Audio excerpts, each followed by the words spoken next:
திரு விஜய் அவர்களின் அரசுக்கு இன்னும் ஆபத்து தொடர்கிறது, இனியும் தொடரும். யாருக்குமே பிடிக்கல இவர் செய்கிற சீர்திருத்தங்கள். ஒரு அந்த காலத்தில் பணியாற்றிய ஒரு அதிகாரியிடம் பேசி கொண்டிருந்த போது சொன்னார், இப்போ தானே இப்போ துண்டு சின்னதாக போடுறாங்க, அப்போதெல்லாம் திமுகவினர் அணியும் துண்டு தரையில் புரண்டு கொண்டு இருக்கும். என்னென்னா, இந்த ரோமன் சீரீஸ்லாம் பார்த்துருக்கீங்கள, செனட்டர்கள் அவங்கெல்லாம், இந்த துணியோட பேர் டோகோ. எல்லா திமுகனா அண்ணா கருணாநிதியெல்லாம் இந்த துண்டு தரையில் அது பாட்டுக்கு புரண்டுக்கிட்டு இருக்குமா, அவர் போகிற பின்னாடி துண்டு வந்துக்கிட்டே இருக்கும், ரோடெல்லாம் க்ளீனாக இப்படி அணிந்து கொண்டு, அதாவது புதிய ஸ்டைலை இன்ட்ரடியூஸ் பண்ணுறாங்க. இவர் கோட்டு சூட்டு போட்டு புது ஸ்டைல் இன்ட்ரடியூஸ் பண்ணுறாங்களா, இவங்க அந்த மாதிரி துண்டு ஊரில் துண்டு என்ன தலைக்கு கட்டுறதுக்கு தோலை போகிறது வச்சுப்பேன், இவங்க இல்லை இந்த ரோமன் செனட்டர்ஸ் மாதிரி பண்ணிவிட்டு ஊரை கொள்ளடிக்கிறதுக்கு அந்த பயன்படுத்தினாங்க. ஸோ 77 எம்ஜிஆர் ஆட்சிக்கு வந்தபோது இன்று விஜய் செய்ததே அன்று செய்தார். எல்லாத்துலேயும் விசாரணை, ஜனங்க கொண்டாடினாங்க. அதாவது எப்படி ஆச்சுன்னா, அந்த துண்டு தரையில் பிறல பஸ்ஸிலேருந்து எவ்வளோ இறங்கினா, டே இந்த மாதிரி ஊழலை பெருக்கிட்டு போகிறான்னு பேருந்தில் மக்கள் ஏளனம் பேசுவார்களாம். கருணாநிதி பார்த்தார், இது ஒன்றும் சுத்தப்படாது. 80 நடந்த மக்களவை தேர்தலில் 39 இடங்களில் திமுக காங்கிரஸ் 37, அதிமுக ஜனதா கூட்டணி 2 சீட்டு. கலைஞர் கணக்கு போடுறாரு, ரைட்டு கலைச்சிட்டு தேர்தலை வச்சா. ஸோ இந்திரா அம்மையாரிடம் சொன்னவுடன், நான் கலைக்கிறேன், எனக்கு என்ன தருவேன், இல்லை உங்களுக்கு இவ்வளோ சீட்டு, நான் தான் கலைச்சு நான் தான் தேர்தலே நடத்துகிறேன், இது என்னது இது, சரி நீ பாதி நான் பாதி, சரி சமமாக திமுக பாதி காங்கிரஸ் பாதி என்று போட்டியிட்ட தேர்தல் 80 சட்டப்பேரவை தேர்தல். எம்ஜிஆரோடு கம்யூனிஸ்ட் கட்சிகள் உடன் இருந்தன, குமரி ஆனந்தன் நடத்திய ஒரு கட்சி உடன் இருந்தது. எம்ஜிஆர் வைத்த ஒரே முழக்கம், நான் என்ன தவறு செய்தேன், நான் என்ன பாவம் செய்தேன், கருணாநிதியின் ஊழலை ஒழிக்க முயற்சி செய்தது தவறா, இதற்குத்தான் தண்டனையா, தலை நீ போத்தலை நாங்கள் பார்த்துக்கிறோன்ட்டு தனி பெரும்பான்மையோடு வாக்களித்தார்கள். அதை விட நல்ல நிலையில் இன்னைக்கு விஜய் இருக்காரு. 10 பொருத்தமும் பக்காவாக பொருந்துதே.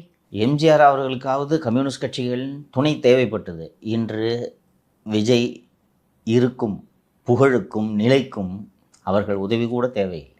ஆனால் மக்கள் ஆதரவு தேவை, அது இருக்கிறது. அதனால் விஜய் அவர்களிடம் நான் சொல்லுவது என்னவென்றால், அஞ்சாமல் உங்கள் பணியை செய்யுங்கள். அடுத்ததான் இந்த ஊத்தங்கரை எம்எல்ஏ இளையராஜா அவர்களிடம் பேரம் பேசிய வழக்கு விசாரணை விரிவுபடுத்திட்டு இருக்காங்க காவல்துறையினர். இப்போ 15 எம்எல்ஏக்களை தூக்குறதுக்கு பிளான் போட்டதா இன்னைக்கு செய்தித்தாளில் வந்திருக்கு சார். ஆனால் நீங்கள் 50 பேரை தூக்குறதுக்கு பிளான் போட்டாங்க அப்படின்னு சொன்னீங்க. எவ்வளவு பேர் வந்தாலும் தூக்குவதற்கு எடை மிஷினோடு தயாராக இருந்தார்கள். இன்றைக்கி ஹிந்துவில் ஒரு ரிப்போர்ட் வந்திருக்கு, அது பார்த்தீங்கன்னா உங்களுக்கு டீட்டெயில்டாக அதில் இருக்குது. இதுவரை 12 பேர் இந்த வழக்கில் கைது செய்யப்பட்டிருக்கின்றனர். இந்த கைது செய்யப்பட்ட 12 பேரில் கிட்டத்தட்ட 6 பேர் ஒரே தொகுதியில் குவாரண்டைனில் வச்சுருக்காங்க. அங்கேயும் உட்காந்து எப்படி ஆட்சியை கவுக்கிறதுன்னு இன்னும் சதித்திட்டம் திட்டியிருக்காங்க. குவாரண்டைன் தான் மால்க இருக்காங்க இல்லைன்னா உட்கார்ந்து சதித்திட்டம் திட்டி கொண்டிருக்கிறார்கள். இவர்களுக்கு கூடுதல் ஆலோசனைகளை வழங்கி கொண்டிருப்பவர் திருச்சி சூர்யா. ஆமாம், உள்ளதான உட்காந்து. ஆமாம்யா, இவங்கெல்லாம் ஒரே லைக் மைண்டட் பீப்புள். முக்தார் வந்து இடையில அவர் செக்யூரிட்டி பிளாக். ஆமாம், ஏதாவது போர் அடிச்சுன்னா 2 ஆபாசமாக 2 ஏதாவது கதை சொல்லுவார். ஸோ சிறைத்துறை நிர்வாகத்திற்கு நான் வைக்கும் கோரிக்கை, போலீஸ் கஸ்டடி முடிஞ்சிருச்சுன்னா ஆளுக்கு ஒரு ஜெயிலுக்கு அனுப்புங்க. ஒருத்தன் பாளையங்கோட்டை, ஒருத்தன் சேலம், ஒருத்தன் திருச்சி, ஒருத்தன் மதுரை அனுப்புங்க, சரியாயிடுவாங்க. உட்காந்துட்டு இன்னும் சதித்திட்டம் திட்டிட்டீங்களா நீங்கள்? நல்ல சோறு போடுறதுனால இந்த கொழுப்புன்னு நினைக்கிறேன். ஸோ இன்றைக்கி இந்த ஹிந்துவில் வந்திருக்கிற ரிப்போர்ட்டை பார்த்தீங்கன்னா, தலைக்கு 5 கோடி பேசியிருக்காங்க. தலைக்கு 5 கோடினா எம்எல்ஏவுக்கு இல்லை, பிடிச்சி கொடுக்குறவங்களுக்கு 5 கோடி, நான் 2 கோடின்னு சொன்னேன். 5 கோடி பேசியிருக்காங்க.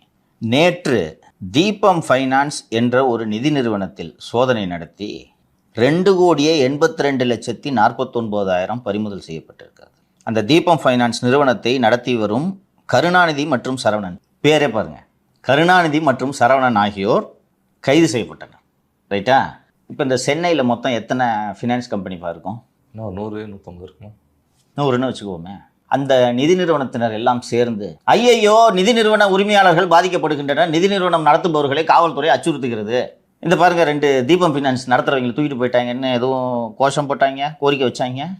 அது விஜயன் கேங் மட்டும் தான் சார் அப்படி வைப்பாங்க. அதைத்தான் கேட்குறேன். ஃபினான்ஸ் கம்பெனிக்காரன் இதில் இன்வால்வ் ஆகி கொடுத்து வச்சுருக்காங்க. அதாவது எம்எல்ஏ ஓகேன்னு சொல்லிட்டு அட்வான்ஸ் கொடுக்கறதுக்காக அந்த அமௌண்ட் அவங்ககிட்ட வச்சுருக்காங்க. அப்போது இது ஒரு ஃபினான்ஸ், எத்தனை ஃபினான்ஸ் கம்பெனி இருக்குன்னு.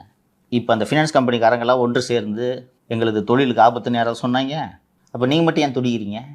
எந்த வகையில் உங்கள் தலையில் 2 கொம்பு இருக்கிறது என்பதை மட்டும் எனக்கு சொல்லுங்கள். விசாரணைக்கு தானே கூப்பிட்டாங்க. எப்படியும் விஜயன் எஸ்கேப் ஆக போகிறதில்ல, சாட்சியில் பேரை சேர்த்துருவாங்க. இது போக ஹிந்து செய்தியில் police sources added, A couple of anchors from TV/YouTube are in the list of people who have knowledge about the offense and who need to be questioned. நெல்சனாக கூட இருக்கலாம், சமத்தவர்களாக கூட சமசாக கூட இருக்கலாம், குணசேகரனாக கூட இருக்கலாம். ஏன்னா இவங்கெல்லாம் ஒத்த கருத்துடையவர்கள். இந்த அரம்சை சேனலாக இருக்கலாம், ட்ரைப்ஸ் சேனலாக இருக்கலாம். எப்படியாவது இந்த ஆட்சி ஒழியணும். அதாவது இவர்கள் எல்லாம் அறிவுஜீவிகள், அறிவே இல்லாத தற்குறிகள் இந்த தாவேக்காவினர். வந்து ஊழலெல்லாம் ஒழிச்சுக்கிட்டு நான்சென்ஸ். நிம்மதியாக ஒரு யூடியூப் சேனல் நடத்த முடியல, பேமெண்ட் நின்று போச்சு, பிராட்பேண்ட் கூட பணம் கட்டல, இந்த மாதம் கரண்ட் பில் கட்டல, இல்லாட்டி நான்சென்ஸ். துட்டு கொடுப்பாங்க பார்த்தா இவங்க மட்டும் குடும்பத்தோட போய் லண்டனில் உட்காந்துருக்காங்க, இடியட்ஸ் என்று அவர்களுக்கு அந்த கோபம் இருக்கும் அல்லவா. அதனால் அவர்களும் இதில் ஈடுபட்டிருக்கலாம். நான் தான் சொன்னேன்ல, ஓப்பன் ஆஃபர். அதாவது பிடிச்சி கொடுக்குறவங்களுக்கு 2 கோடி நான் சொல்லியிருந்தேன், இதில் 5 கோடின்னு வந்திருக்கு. எவன்பா இறங்க மாட்டான்? இந்த உனக்கு தம்பிக்கு தெரியாதுன்னு நினைக்கிறேன். எலெக்ஷனுக்கு ஒரு வருஷம் முன்னாடியே கையில் லேப்டாப்போட ஒரு குரூப் கிளம்பும். Sir strategist sir, analyst sir, நான் இது பண்ணுவேன் அது பண்ணுவேன். உங்கள்கிட்ட கூட அப்படி 2-3 பேர் வந்தாங்க. எவ்வளோ பேர் வந்தாங்க. என்னையா பண்ணணும்னு கேட்டால் எடப்பாடிட்டு சொல்லுங்க. யோ எடப்பாடி நானே பார்க்க முடியாது, பேச முடியாது, நீ இதில் ஒன்றை வேறு கொண்டு போய் ரெக்கமெண்டேஷன் பண்ணுமா? அங்கே ஒரு பெரிய நந்தி இருக்குது, அந்த நந்தி மீறி யாரும் போக முடியாது, பொத்தனாப்பில் போய் வேலையை பாருங்க. ஸோ இது மாதிரி சுற்றுவாங்க ஒரு குரூப்பு. அதில் சிலர் விவரம் தெரிந்தவர்களாக இருப்பார்கள், பலர் விவரம் தெரியாதவர்கள். ஒரு லேப்டாப்பும் பவர் பாயிண்ட்டும் போட தெரிஞ்சிச்சுன்னா நம்ம ஸ்ட்ராட்டஜிஸ்ட் என்று நினைத்து கொண்டிருக்கின்றனர். பவுடர் ஊற்றவரெல்லாம் ஸ்ட்ராட்டஜிஸ்ட் ஆகிறப்ப ஆகக்கூடாதான் சார். அதுதான் யதார்த்தம். சரியா? அதுபோல் அந்த எலெக்ஷன் ஒர்க்குக்கு லீகலாக ஒரு தொழில் பண்ணி சம்பாதிக்கிறதுக்கே இவ்வளோ பேர் கிளம்பும்போது, உனக்கு தெரிஞ்ச தாவேக எம்எல்ஏ சும்மா கூட்டின்னு வந்து விடுபாசு. உடனே கூட ஓட்டிங் இல்லை. சபாநாயகர் மீது எப்போது நம்பிக்கை இல்லா தீர்மானம் வருகிறதோ அப்போது வாக்களித்தால் போதும். கூட்டின்னு வந்தானா உனக்கு அட்வான்ஸ் 50 லட்சம் ரூபாய், வர்றவனுக்கு 2 கோடி ரூபாய்.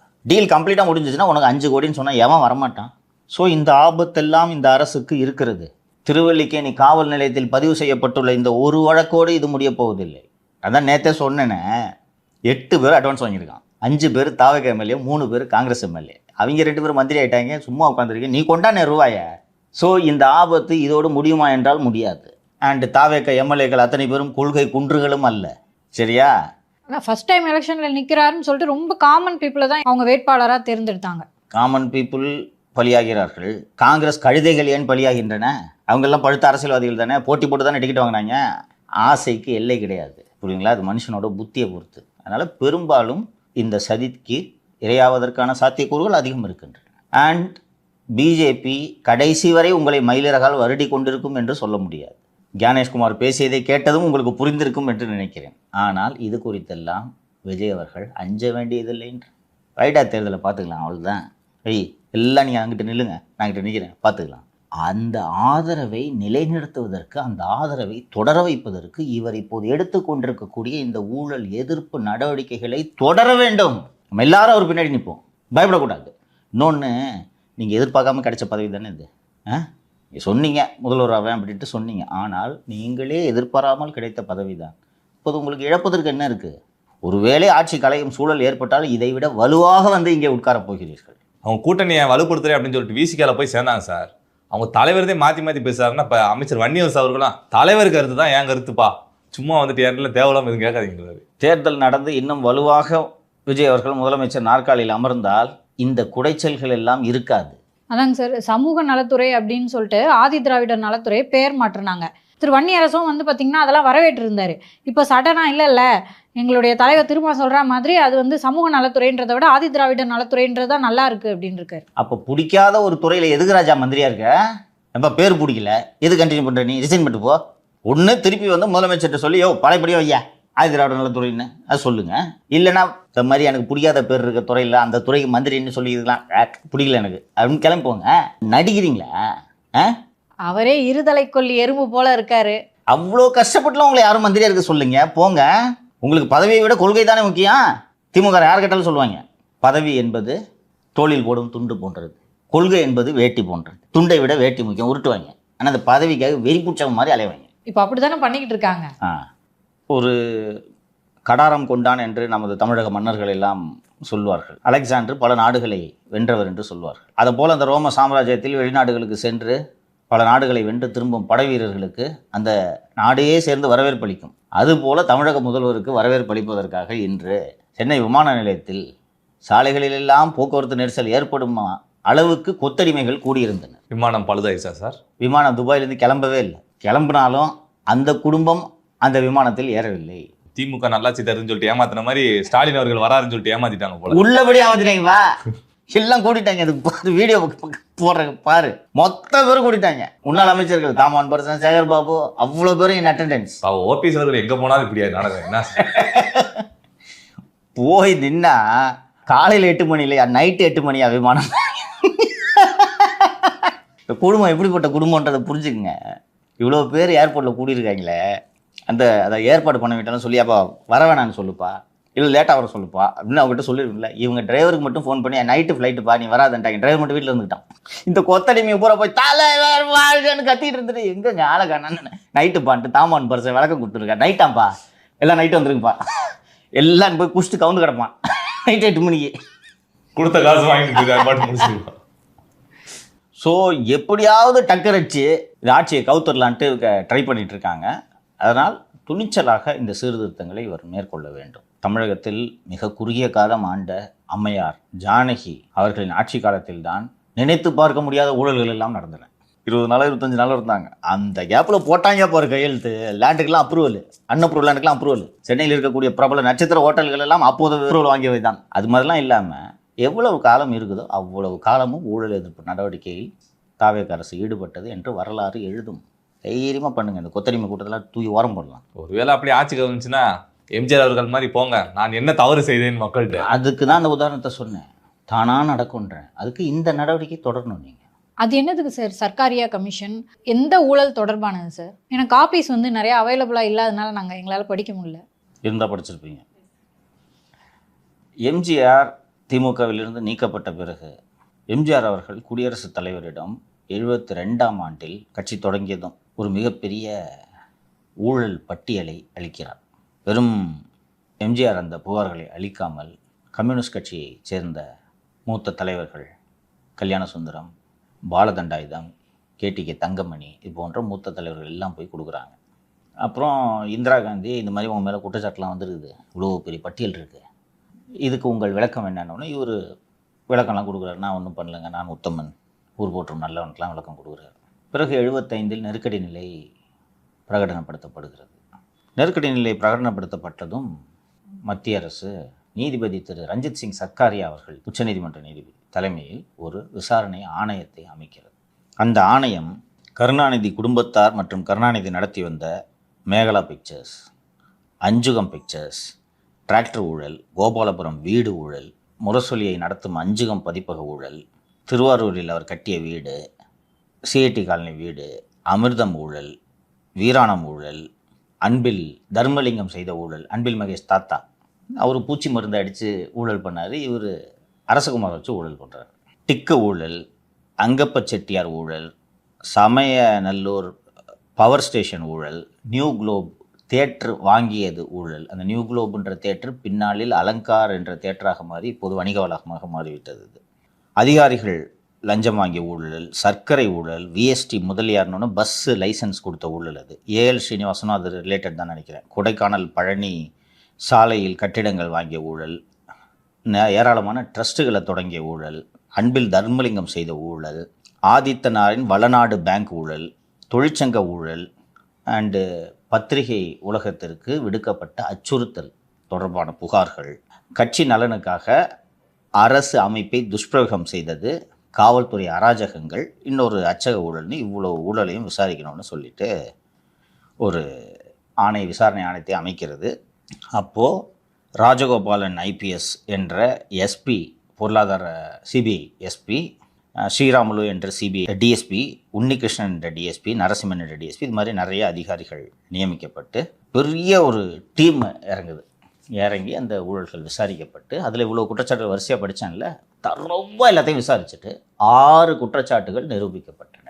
அது அந்த என்கொயரி ரிப்போர்ட்டை படித்து பார்த்தீங்கன்னா தெரியும். ட்ரையல் கோர்ட் மாதிரி விசாரணை, சாட்சிகள் விசாரணை, குறுக்கு விசாரணை. கருணாநிதி எவ்வளோ பெரிய வக்கீல்லாம் கூட்டின்னு வந்திருப்பார், எல்லாம் குறுக்கு விசாரணை பண்ணி இவ்வளோ சார்ஜஸ் ப்ரூவ்டுன்னு போட்டார். தெரிஞ்சு போச்சு கருணாநிதிக்கு அடுத்து இது எதை நோக்கி போகிறது என்று. போலீஸை வச்சு ஜெயிலில் மகனையே தூக்கி போட்டு மிதிக்கிறாங்க. அதை செய்த அரசியல் தலைவரை நேருவின் மகளே வருக, நிலையான ஆட்சி தருக, இதுக்கு உள்ள போயிடுவோம்னு பயந்துக்கிட்டு. அதுக்கு தான் வேற என்ன, அந்த அம்மாவும் தூக்கி அப்படியே அந்த கமிஷன் கூட உரம் போட்டுச்சு. இந்த சர்க்காரியா கமிஷன்ல தான் சார் ஏதோ சர்க்கரையை ஃபுல்லாக கொண்டு போய் எங்கேயோ வித்துட்டு அதே தான் சர்க்கரை உடனே கடைசியில் எறும்பு சாப்பிட்டுச்சுன்னு சொல்லிட்டு சொன்னாது. எல்லாம் கொடுத்துருப்பாங்க. இன்னும் படித்தேன்னா நல்லா இருக்கும், எனக்கு மறந்துட்டேன் நான். ஜெமினி பிரிட்ஜ் இருக்குல்ல, போகிறீங்களா இப்போ அமெரிக்க துணை தூதரத்துக்கு அருகே, அந்த ஜெமினி பிரிட்ஜை கட்டின கான்ட்ராக்டர் தான் இடிஏ குழுமம், துபாய் சேர்ந்த குழுமம். அந்த குழுமம் எம்ஜிஆருக்கு நிகராக சம்பளம் கொடுத்து கருணாநிதியின் மகனை வைத்து படம் எடுக்கிறார்கள். பிள்ளையோ பிள்ளை மூக்கமுத்து, அவர் அது வரைக்கும் படத்தில் நடிச்சது இல்லை. அதை தயாரிக்கிற நிறுவனம் யாருன்னு பார்த்தீங்கன்னா அண்ணா சாலையில் மேம்பாலம் கட்ட ஒப்பந்தம் பெற்ற நிறுவனம். கூப்பிட்டு கேட்குறாங்க, என்னய்யா பெரிய ஹீரோ வச்சு படம் எடுத்தாலும் பரவாயில்ல, 20 லட்ச ரூபா, எக்ஸாக்டாக ஞாபகம் இல்லை எனக்கு, 2 லட்ச ரூபாய் என்னமோ அட்வான்ஸு.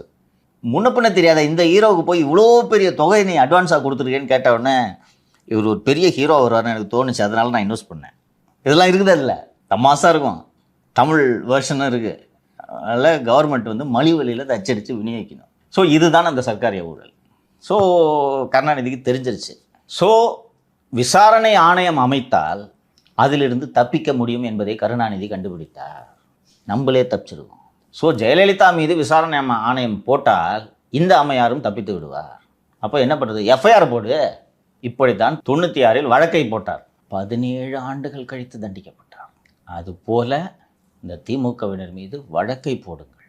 இந்த ஒரு அதிகாரிகிட்ட பேசிட்டு இருந்தேன்னு சொன்னால அவர் சொன்னார், சும்மா உருட்டுறானுங்கப்பா, நாங்கள் மிஸ்ஸாவையே பார்த்தவர்கள்னு. மிஸ்ஸான்னு சொன்னாலே ஒணுகு பெஞ்சிடானுங்க பாருங்க.